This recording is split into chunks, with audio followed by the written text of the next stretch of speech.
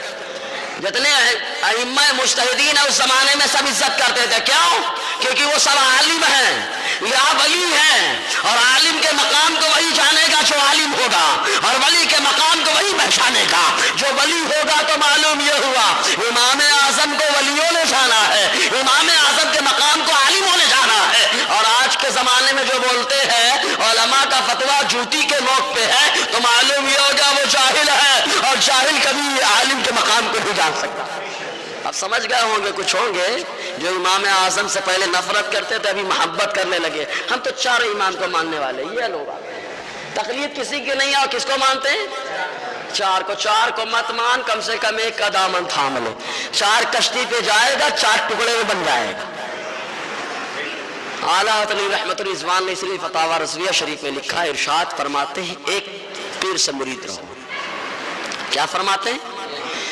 مرید صرف ایک پیر سے, طالب بننے کی کوئی ضرورت نہیں ہے.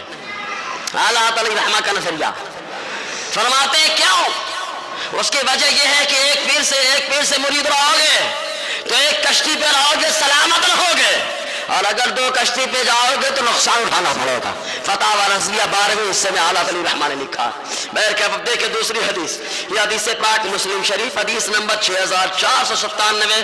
اس کے راوی بھی ہوتے ہیں ابو ہریرہ رضی اللہ تعالیٰ عنہ. یہ بیان فرماتے ہیں کہ حضور صلی اللہ علیہ وسلم نے فرمایا لو کان الدین عند الثریا, آقا فرماتے اگر دین ثریا کے پاس ہوتا, ایک جگہ ایمان ایک جگہ دین, اگر دین ثریا کے پاس ہوتا تو اہل فارس میں سے کچھ لوگ, ابنائے فارس میں سے کچھ لوگ اس کو حاصل کر لیتے. اور سلمان فارسی کے کندھے پہ ہاتھ رکھ کے بتایا اے سلمان فارسی وہ کوئی اور نہیں ہوں گے بلکہ ان کا تعلق آج سے ہوگا. اب عقل حیران ہے, ان سے تعلق کیسا؟ عقل حیران ہے نا, ان سے تعلق کیسا یار؟ کیا معاملہ ان سے؟ کوئی ریلیشن میں ہوں گے, تعلقات میں ہوں گے؟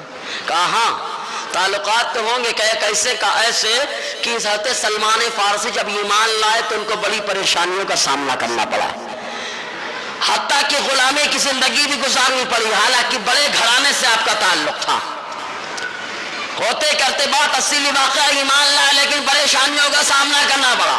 تو آقا علیہ السلام نے اشارہ کر دیا سلمان فارسی وہ تم میں سے ہوں گے. مطلب یہ کہ سلمان فارسی جیسے تم ایمان لانے میں پریشانیوں کا سامنا کرتے رہے, ویسے ہی جو ثریا کے پاس ایمان اور علم کو حاصل کریں گے وہ بھی معمولی نہیں بلکہ پریشانیوں کا سامنا کریں گے. مطلب تمہارے طریقے پہ چلنے والے ہوں, تیرے غلاموں کا نقش قدم ہے راہ خدا, وہ کیا بہک سکے جو یہ سراغ لے کے چلے. تو آقا علیہ السلام نے بڑی بشارتیں سنائی ہیں. اب آئیے امام اعظم کی خود شان دیکھتے ہیں.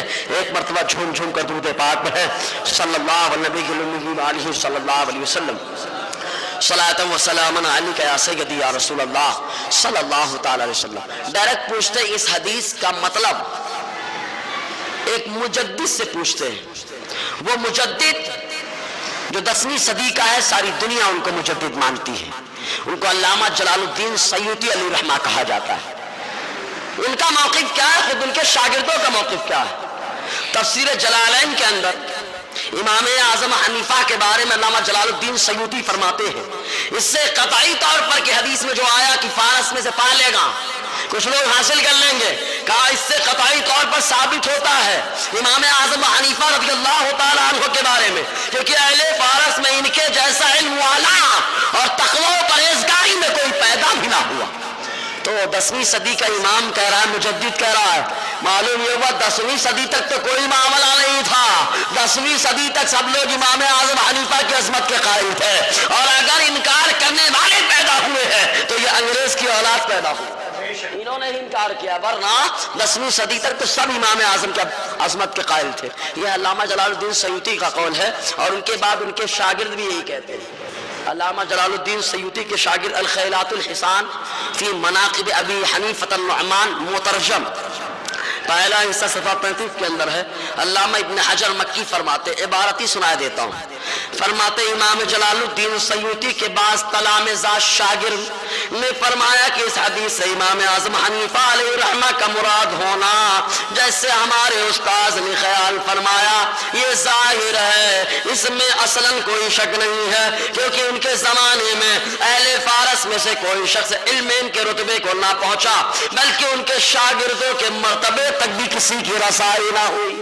ارے امام اعظم حنیفہ کی شان تو بلند و بالا، کوئی ان کے جیسا نہ ہوا، بلکہ ان کے شاگردوں کے رتبے کو بھی کوئی نہ پہنچا۔ اور اگر کوئی کہے تو میں کہوں خالی امام شافعی کی برابری کوئی کر کے بتا دے۔ کس کی برابری؟ امام شافعی کی برابری کر کے کوئی بتا دے امام شافعی کوئی اور نہیں ہے، یہ امام اعظم حنیفہ کے شاگرد ہے، ان کی برابری کوئی نہیں کرتا۔ کہ بولے وہ رفع یدین یہ وہ، ارے رفع یدین پہ بیٹھو گے تو سمجھ میں آئے گا۔ امام اعظم سے بعد میں گفتگو کرنا، پہلے امام اعظم کے غلاموں سے تو بات کرو بھائی۔ رفع یدین کرنا کہ نہیں کرنا سب حل کر دیں گے یہیں پر، سب معاملہ کلیئر ہو جائے گا۔ اور اگر رفع یدین کا بڑا شوق چل رہا ہے تو امام اعظم حنیفہ کے پوتے شاگرد آتے امام شافعی، وہ تو رفع یدین کیا ہی کرتے تھے، لیکن جب امام اعظم حنیفہ کے ادب کی بات آتی تھی، امام اعظم حنیفہ کی بارگاہ میں جاتے تو رفع یدین نہیں کرتے تھے، رفع یدین نہیں کرتے تھے۔ علامہ ابن حجر مکی علیہ رحمۃ الرضوان نے الخیرات الحسان کے اندر لکھا، ارشاد فرماتے ہیں کہ جب حضرت امام شافعی رحمۃ اللہ علیہ بغداد شریف جاتے، چونکہ بتا چکا ہوں اس سے پہلے، بغداد جاتے کوئی پریشانی پیش آتی، امام اعظم حنیفہ کے مزار اقدس کے پاس 2 رکعت نماز پڑھتے۔ کتنی رکعت؟ کہ کہاں پڑھتے تھے؟ زور سے بولو۔ مزار کے پاس۔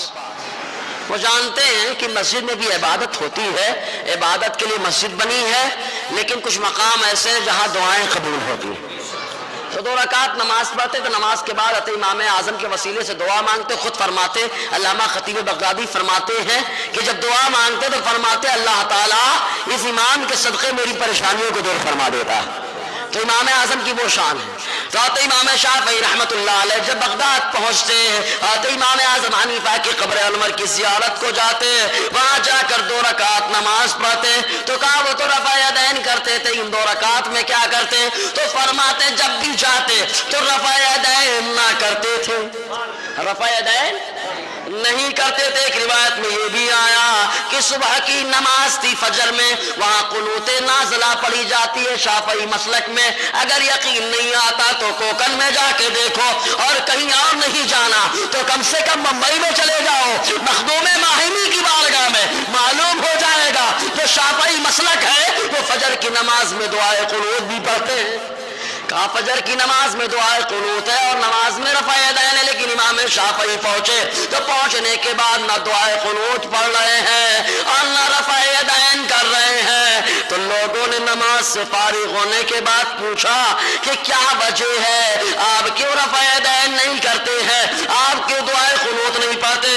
امام اعظم ابو حنیفہ کی بارگاہ میں حتی امام شافعی عرض کا ارشاد فرماتے ہیں، اس امام کے ادب کی وجہ سے نہ میں نے رفع یدین کیا ہے اور نہ میں نے دعائے قنوت پڑھی ہے، اس لیے کہ ایسا امام ہے جس کی مخالفت کرنا اس کے سامنے مناسب نہیں ہے۔ زبردست ذہن دے رہے ہیں، جس کے سامنے مخالفت کرنا مناسب نہیں، روا نہیں۔ اب اندازہ لگائیے، امام شافعی جو رفع یدین کرتے ہیں ان کو بھی معلوم ہے اگر امام کی بارگاہ میں آؤ تو ادب سے آؤ اور انہی کے طریقے پہ چلتے جاؤ، اس لیے کہ اگر کامیابی لینا ہے تو دین حنیف کو تھامنا ہے، اور کامیابی لینا ہے تو مسلک حنیف کو تھامنا۔ مسلک حنیف امام اعظم حنیفہ کا مسلک، تو امام شافعی رحمۃ اللہ علیہ۔ اب آگے جو ہے نا تھوڑا سے علمی گفتگو ہو جائے گی، تھوڑی گاڑھی ہو جائے گی، ہے نا؟ چلے گا نا؟ اگر چلے گا تو ایک بار جنت میں درخت لگا دو، ایک بار اور۔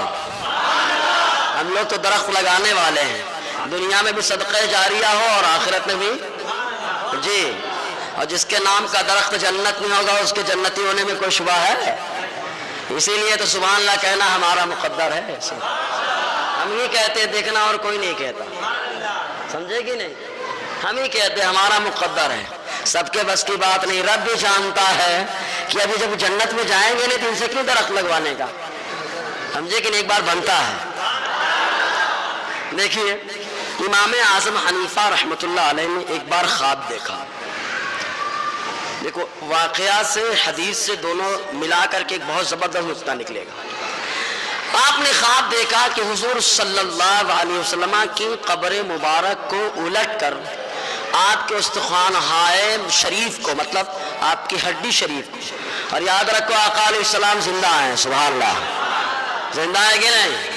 ہاں، وہ ہمارا نبی ہے جو زندہ ہے، اور جو مردہ ہیں ان کا مسئلہ ہی الگ ہے. سمجھے کہ نہیں؟ ہمارا نبی زندہ ہے، قبر میں ہے، سنتا ہے، جواب بھی دیتا ہے.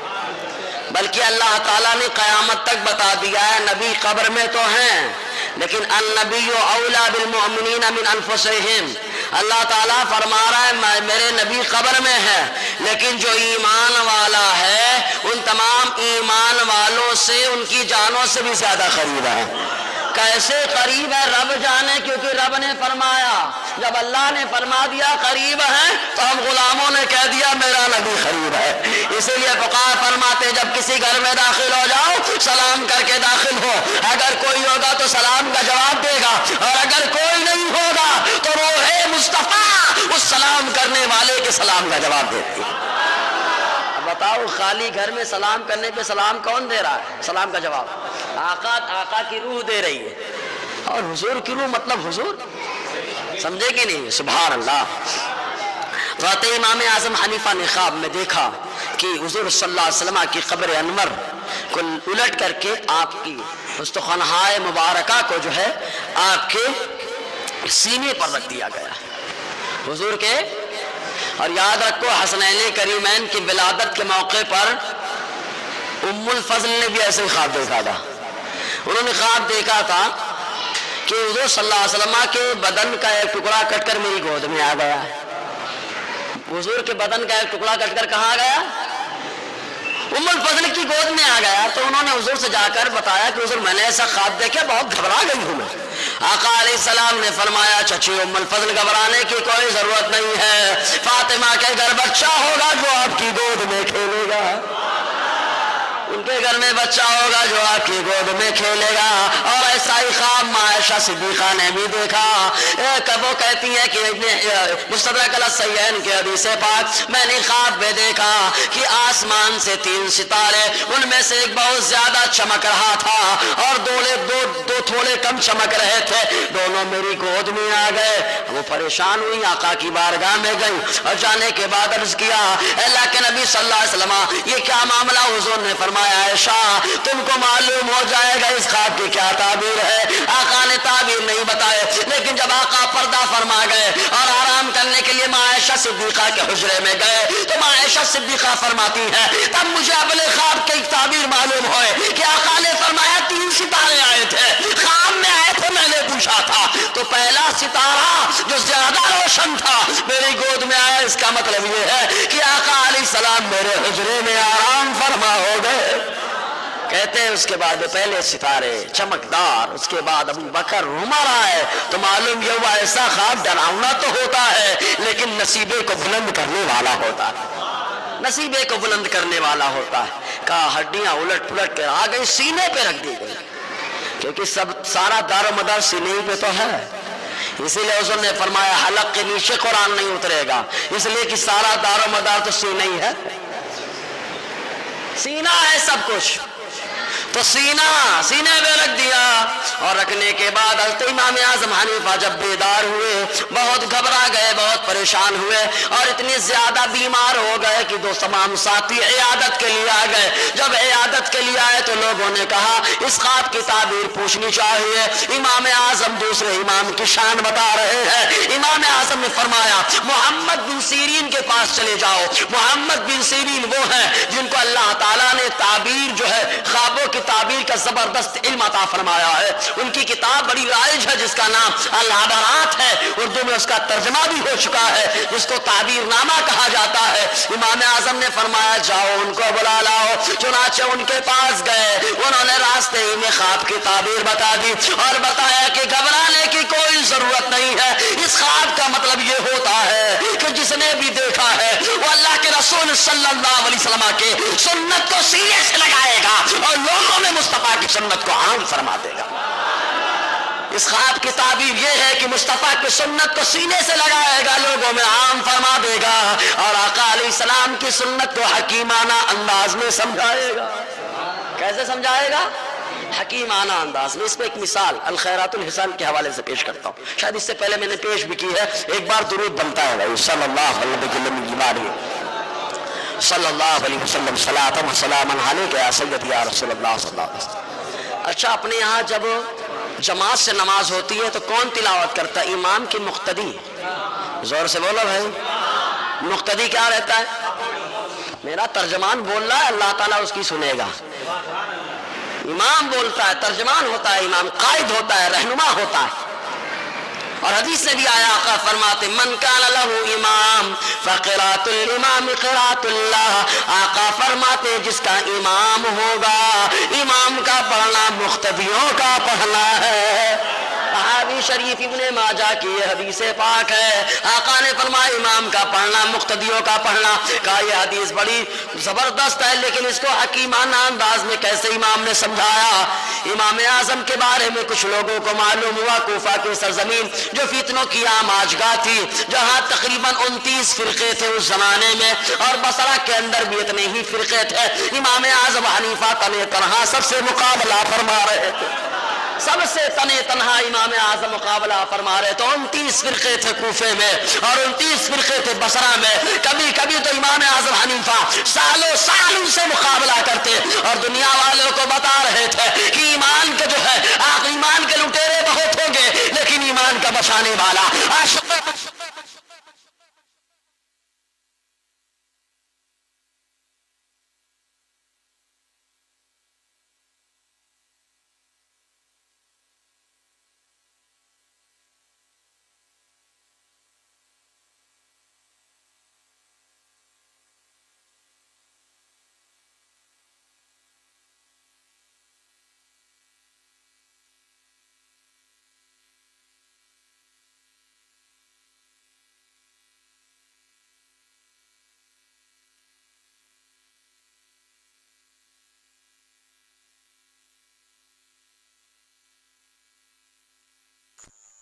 ماشاء اللہ نعرے تکبیر، ماشاء اللہ، اللہ تعالیٰ اس نور کو بھی قبول فرمائے، اس نور کو بھی قبول فرمائے۔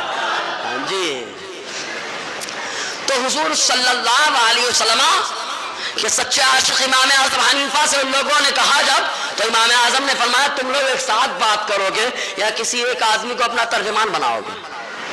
تو ان لوگوں نے کہا اگر ایک ساتھ بات کریں گے تو معاملہ نہیں حل ہو پائے گا، کسی ایک کو ترجمان بنائیں گے۔ تو کہا کیا وہ جب بات کرے گا تو اس کی بات تمہاری بات ہوگی، اس کی بات تمہاری بات ہوگی؟ ان لوگوں نے کہا ہاں، جس کو ہم ترجمان بنا لیں گے وہ بولے گا، اس کا بولنا ہمارا بولنا ہوگا۔ میرے امام نے ارشاد فرمایا جب تم نماز کے باہر ایک آدمی کو اپنا امام بناتے ہو اس کا بولنا تمہارا بولنا ہوتا ہے، تو ہم نے نماز کے اندر بھی ایک آدمی کو اپنا امام بنا لیا ہے، اس کا بولنا ہمارا بولنا ہوتا ہے۔ دیکھیے حدیث کیا ہے، آقا فرماتے جس کا امام ہے تو امام کا پڑھنا مقتدی کا پڑھنا ہے۔ اس حدیث کو میرے امام نے کیسا سمجھایا؟ یہی خواب کی تعبیر ہے کہ مصطفیٰ کی سنتوں کو سینے سے لگائے گا، اس کو عام کرے گا اور ان کو حکیمانہ انداز میں سمجھائے گا۔ امام اعظم حنیفہ کی یہ شان، یہ مقام ہے۔ اور یاد رکھیں امام اعظم حنیفہ کے تعلق سے ڈائریکٹ محدث مدینہ سے پوچھتے ہیں، سبحان اللہ۔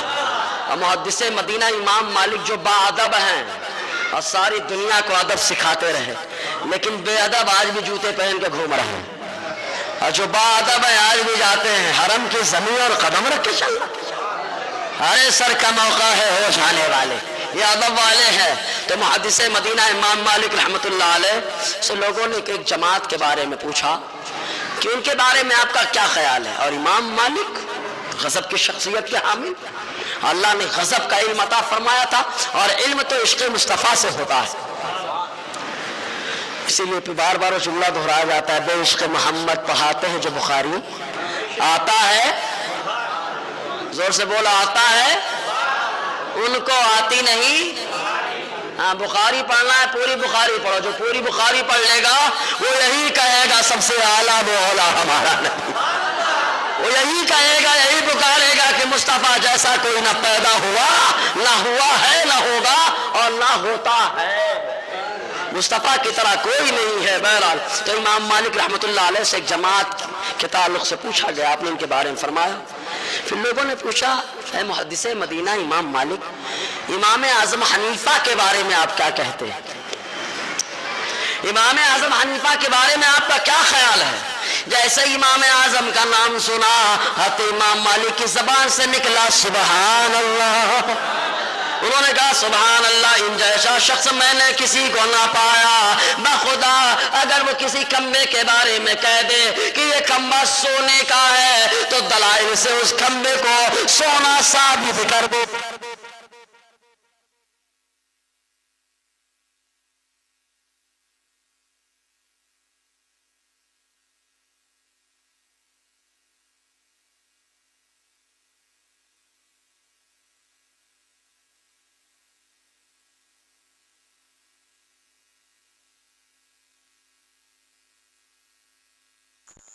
کہتے ہیں برجستہ کہتے ہیں سن لے آدھا میں بگڑنے کا نہیں، ہے سلامت وہ بچانے والے، ہے سلامت وہ بچانے والے حضور صلی اللہ علیہ وسلم۔ ایسے ہی نہیں، آگے بڑھیے، حضرت امام اعظم حنیفہ کے بارے میں اللہ حضرت عبداللہ ابن مبارک، یہ صاحب یاد رکھو سب بڑے بڑے فقیہ ہیں، بڑے بڑے مجتہد ہیں جو مسئلے نکالتے ہیں قرآن و حدیث سے، ان کا جملہ بتا رہا ہوں۔ امام اعظم کی فقہی بصیرت کا اندازہ یہیں سے لگا لے کہ دوسرے فقیہ آتے امام اعظم حنیفہ کی فقاہت کے گنگار ہیں، ان کی صلاحیت کا لوہا مان رہے ہیں۔ فقیہ لوگ تو مان رہے ہیں کہ امام اعظم ہیں، فقیہ مانتے ہیں، اور جو جاہل ہیں وہ امام اعظم کے بارے میں کہتے ہیں اتنی حدیثیں یاد ہے۔ ارے نادان امام اعظم کو کتنی حدیثیں یاد ہے، یاد رکھ جب امام اعظم حدیث پڑھاتے ہیں تو کبھی مسند امام اعظم حنیفہ کی شکل میں کتاب بن جاتی ہے، مسند امام اعظم حنیفہ کی شکل میں کتاب بن جاتی ہے۔ جب شاگرد پیدا کرتے ہیں تو قاضی ابو یوسف جیسا قاضی بن کے پیدا ہوتا ہے، اور جب آگے بڑھتے ہیں مصنف کو تیار کرتے ہیں تو امام محمد جیسا شاگرد جنہوں نے 6 کتاب لکھ کر فقہ حنفی کو پوری دنیا میں پھیلایا، ایسا شاگرد پیدا ہو جاتا۔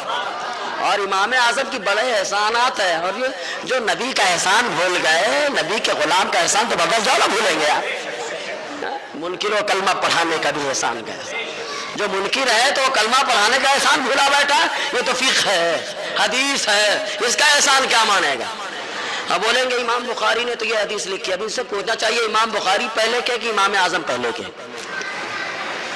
پہلے کے کون ہیں؟ ارے امام بخاری نے تو صحابہ کو بھی نہیں دیکھا، امام بخاری نے تو صحابہ کو بھی نہیں دیکھا، لیکن میرے امام کی شان سنو، صحابہ کرام کو دیکھا، ان سے ملاقات کی ہے، اور آقا علیہ السلام نے فرمایا خیر القرون قرنی ثم الذین یلونہم ثم الذین یلونہم، آقا فرماتے سب سے بہترین زمانہ میرا زمانہ ہے، اور پھر اس کے بعد میرے صحابہ کا زمانہ، اور صحابہ کے بعد آقا فرماتے ہیں صحابہ کے دیکھنے والوں اور ان کے ملاقات کرنے والے تابعین کا زمانہ ہے۔ امام اعظم تابعی ہے، بہت سارے صحابہ سے ملاقات ہوئی، حضرت انس ابن مالک سے تو ملاقات فائنل ہے، حضرت عبداللہ ابن ابو اوفا سے ملاقات فائنل ہے۔ 22 صحابہ کے بارے میں اختلاف ہے، کتنے صحابہ؟ کتنے صحابہ؟ اور یاد رکھو یہ تو صحابہ سے ملاقات کی ہے۔ ہاں یار دیکھو، جس نے صحابہ کو دیکھ لیا کوئی معمولی نہیں ہوتا، معمولی نہیں ہوتا، ان کو تابعی کہا جاتا ہے۔ اور ایک حدیث میں آیا ہے بخاری شریف کے حدیث پاک، حضور صلی اللہ علیہ وسلم ارشاد فرماتے ہیں لوگ جنگ کریں گے، غزوہ کریں گے، پوچھیں گے کیا کوئی اس میں ایسا شخص ہے جو حضور کے ساتھ رہا، مطلب صحابی ہے کوئی؟ پھر اس کے بعد اگر صحابی نہیں ہوں گے تو پوچھا جائے گا ہے کوئی صحابی کے ساتھ رہنے والا تابعی؟ آقا فرماتے ہیں اگر کوئی میرا صحابی ہوگا یا کوئی تابعی ہوگا تو اللہ تعالیٰ ان کے صدقے ان کو جو ہے فتح عطا فرما دے گا۔ بخاری شریف کی حدیث ہے، اندازہ لگاؤ ہمارا امام تابعی ہے، اور جس کے ساتھ کوئی تابعی ہوتا ہے مصطفیٰ نے بشارت دی ہے اللہ تعالیٰ فتح اسی کو عطا فرماتا، فتح اسی کو عطا فرماتا ہے۔ امام کی شان لا نظیر ہے یار، اسی لیے تو زمانہ کچھ بھی کہے امام اعظم ابو حنیفہ ہی رہیں گے، ہمارے آقا ہمارے مولا امام اعظم ابو حنیفہ ہمارے ملجا ہمارے ماوا، امام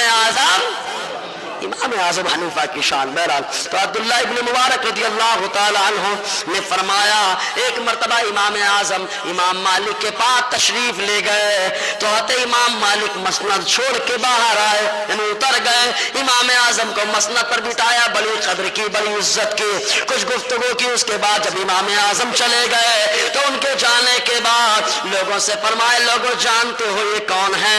تو لوگوں نے کہا ہاں یہ ابو حنیفہ نعمان ہے۔ حضرت امام مالک نے فرمایا ان کے بارے میں کیا خیال کرتے ہو؟ سب نے کہا ہم تو کچھ نہیں جانتے۔ حضرت امام مالک نے ارشاد فرمایا ان کی شان، ان کا مقام یہ ہے کہ اگر یہ اس کھمبے کے بارے میں کہہ دے کہ یہ کھمبا سونے کا ہے تو اس کو سونے کو ثابت کر دیں گے۔ اور یاد رکھو ان کی شان یہ ہے کہ ان کی جیسی طبیعت ہوتی ہے اللہ تعالیٰ فقہ کو ویسے ہی کر دیتا ہے، جیسی طبیعت ہوتی ہے اللہ تعالیٰ فقہ کو ویسا کر دیتا ہے۔ اندازہ لگائیے میرے ایمان کی شان، اگر طبیعت سے بھی کوئی مسئلہ بتاتا ہے تو اللہ تعالیٰ اسی کے مطابق مسئلے کا حل نکال دیتا ہے۔ یہ کس کا عقیدہ ہے؟ امام مالک کا ہے، محدث مدینہ کا ہے۔ یہ ہے امام اعظم حنیفہ کی شان، یہ ہے امام اعظم حنیفہ کا مقام۔ یہی نہیں، امام اعظم حنیفہ رضی اللہ تعالیٰ کی بڑی شان ہے، بڑا مقام ہے۔ حدیث کو آپ کتنا سمجھتے تھے؟ اب یہی سمجھ لیں فقہی بصیرت، فقہ مطلب سمجھنا، شریعت کے مسائل کو سمجھنا، سمجھنے میں آپ کو کتنا ید طولہ حاصل ہے، کتنی مہارت حاصل ہے، اس کا اندازہ آپ کے شاگردوں سے پوچھ کے لگائیں۔ جو شاگرد 24 گھنٹہ آپ کے ساتھ رہتے ہیں وہ نہ بتائیں گے، اور جو ہندوستان میں پیدا ہوئے وہ کیا جانیں گے بغداد والے کی شان۔ ہندوستان میں پیدا ہوئے اور امام اعظم میں بات کرنے کے لیے تیار ہو، ہندوستان میں اگر پیدا ہوئے بات کرنا ہے تو وہ امام اعظم کے پاس نہیں جانا ہے، بریلی کے امام اعظم کے پاس جانا ہے کہ جس انداز میں کوفہ اور بصرہ میں 29 فرقوں سے مقابلہ امام اعظم نے کیا تھا، ہندوستان میں اسی انداز میں ان لوگوں کا مقابلہ بریلی کا تاجدار کرتا ہوا نظر آ رہا ہے۔ ایک طرف عادائدی اور ایک طرف ہے حاسدی، بندہ ہے تنہا شاہ تم پہ کرو۔ حضور صلی اللہ علیہ وسلم نے بڑا مقام عطا فرمایا، خود ارشاد فرماتے ہیں، امام ابو یوسف رحمۃ اللہ علیہ فرماتے ہیں حدیث کی شرح اور اس کی ترجمانی، اس کا مفہوم بتانے میں نے کسی شخص کو امام اعظم حنیفہ سے زیادہ جاننے والا نہیں پایا۔ شاگرد کہہ رہے ہیں حدیث کی ترجمانی اس کو سمجھانے میں امام اعظم حنیفہ سے زیادہ میں نے کسی کو نہیں پایا، اور خود فرماتے ہیں اور صحیح حدیث کے بارے میں سب سے زیادہ اگر کسی کو علم تھا تو امام اعظم حنیفہ ہے۔ اب حدیث صحیح ضعیف رٹا مار کے ختم کرو، امام اعظم صحیح کو جان رہے ہیں، صحیح کو جان رہے ہیں، اور اس کا اندازہ تو میں خود میں بار بتاتا ہوں، امام اعظم کو سمجھنا ہے تو غلام امام اعظم سے مل لو، آگے بتا دے گا امام اعظم کی کیا شان ہے۔ ایک بات سبحان اللہ بنتا ہے یار۔ اچھا ایک بات اور، اگر ہم لوگ یہ بول دیتے ہیں چاروں امام، موضوع سے ہٹ کے بات ہے، موضوع پہ تو بہت حدیث ہے، بہت زیادہ باتیں چلائیں تو کئی ہفتہ امام کی شان، ہفتہ نہیں بلکہ میں تو کہتا ہوں مہینوں چلے گا معاملہ امام کا، کیونکہ امام ہے بحر ناپیدا کنار اگر کسی کو کہتے وہ ہے امام اعظم حنیفہ، کوئی کنارہ ساحل نہیں امام اعظم حنیفہ سے، ایک دم سمندر ایسا کہ کنارہ نظر نہیں آتا، علم کا دریا امام اعظم کا نام سے۔ لیکن ایک سوال پیدا ہوتا ہے، بولتے یہ چاروں اختلاف ہو جاتا ہے، اور چاروں ائمہ جو ہیں چاروں میں اختلاف ہو جاتا ہے، سنی لوگ بولتے چاروں حق پر ہیں، یہ کیسے؟ سمجھ میں آیا؟ تو اس پر پہلے بیہقی کی ایک روایت سناتا ہوں، ایمان تازہ ہوگا انشاءاللہ۔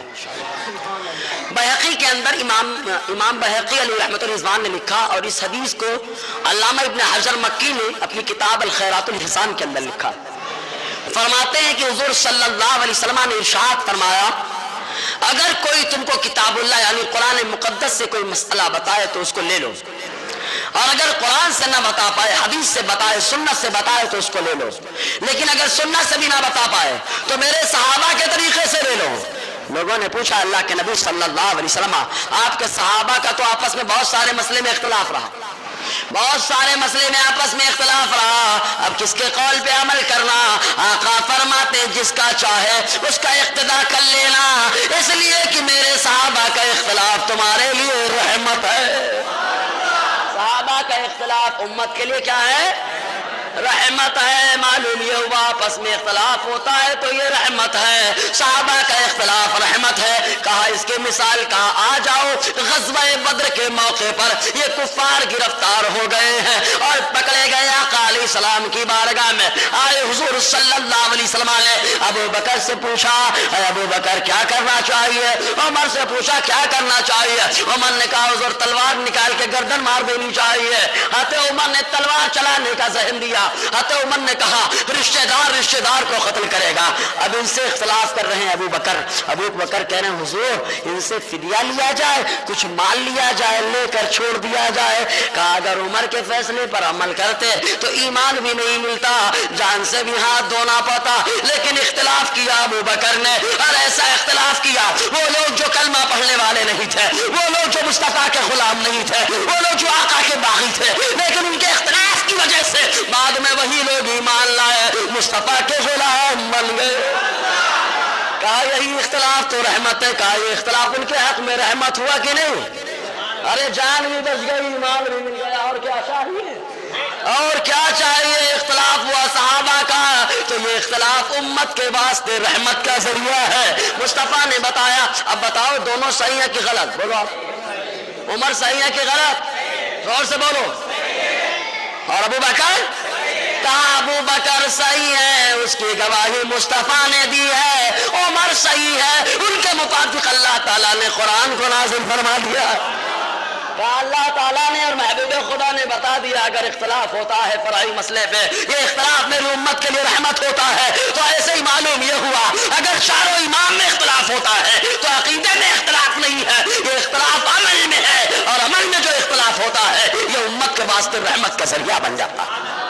کہا ایک مثال پیش کرتا ہوں. دیکھو ایک عورت ہے جو مفقود الخبر ہے, ایک عورت جس کا شوہر مفقود الخبر, بہت ہارڈ ہو گیا.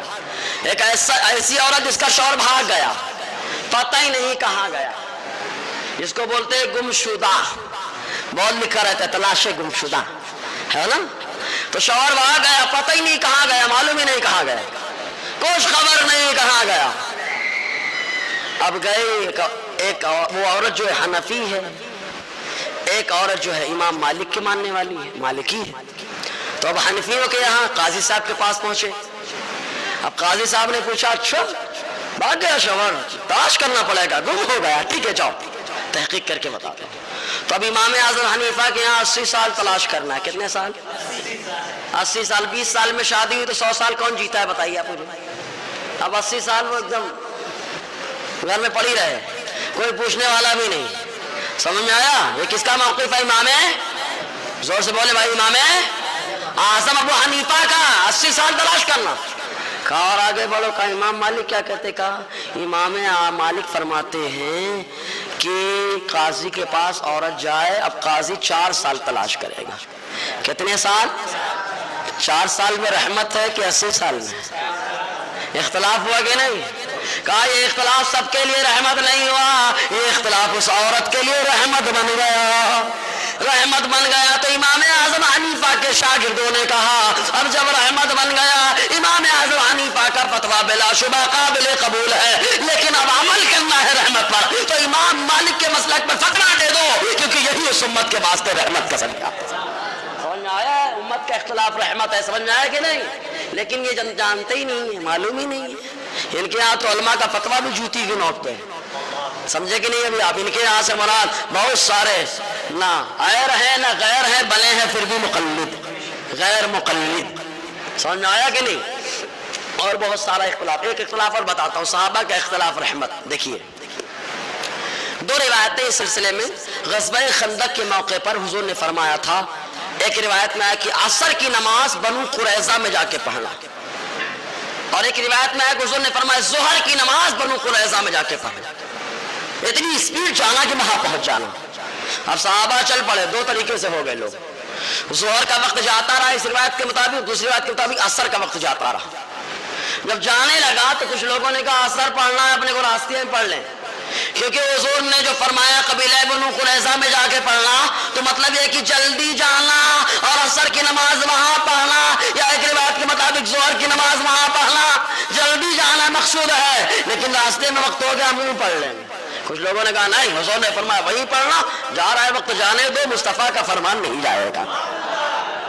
تو لوگوں نے وہاں جا کے وقت گزرنے کے بعد جا کے نماز پڑھی، کچھ لوگوں نے راستے میں پڑھی۔ اب صحابہ کا اختلاف ہوا کہ نہیں ہوا؟ اس مسئلے میں ہو گیا اختلاف۔ اور آقا علیہ السلام جب تشریف لائے، صحابہ نے پیش کیا مسئلہ، اللہ کے نبی صلی اللہ علیہ وسلم ہمارا اختلاف اس مسئلے میں ہو گیا ہے، آپ بتائیں کیا مسئلہ ہے؟ حضور نے تب ہی فرمایا ارے تم لوگ حق پر ہو، اور جو میرے صحابہ کی پیروی کرے گا اللہ تعالیٰ اسے کامیاب فرما دے گا۔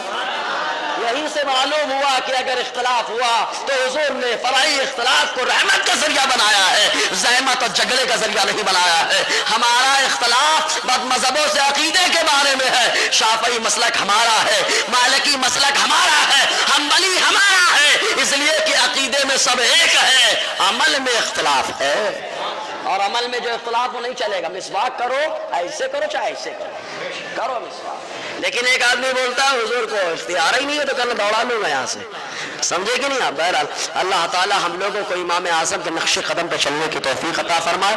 دوران بیان غیر شرعی کلمات نکلے ہوں تو استغفر اللہ رب من ذنوب و اتوب الیہ، اشہد ان لا الہ الا اللہ واشہد ان محمدا عبدہ ورسولہ۔